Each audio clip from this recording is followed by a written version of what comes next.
Welcome back to my vlog. Magandang hapon mga kabakal.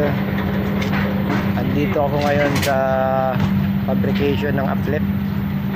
At dito meron nagbebend ng outer nila.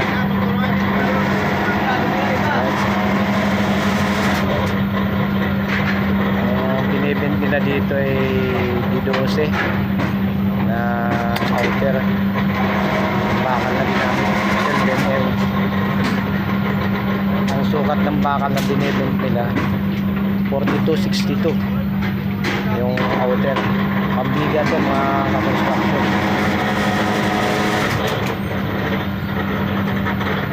Bali yung salang sa binder apat-apat.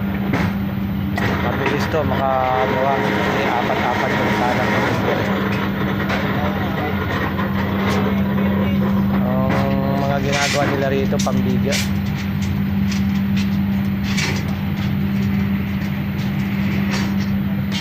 Kaya nga pala kung dumaan ito sa inyong mga wall, subscribe naman mga ka-construction, mga kabakal, o kahit hindi naman construction worker, kung nagustuhan mo itong aking video, support guys sa aking YouTube channel, Kabakal Vlog. Kung sa ganun mahit ko ang aking 1,000 subscribers na mamonetize yung aking YouTube channel. Maraming salamat. Ganyan lang po kasimple tingnan ang paggawa ng outer, pero may posibilidad na pag nagkamali ka ay maipit ka pa rin, kaya doble ingat sa paggagawa ng outer, lalong lalo na sa ganito na makina ang bumabaluktot. Hindi ho yung basta basta, tingnan lang madali pero minsan na aksidente pa rin. Posibilidad pwede kang maipit pag nagkaroon ng error yung bakal.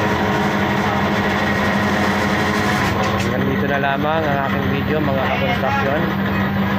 God bless sa ating lahat.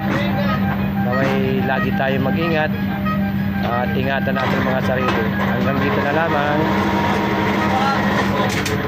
Bye bye.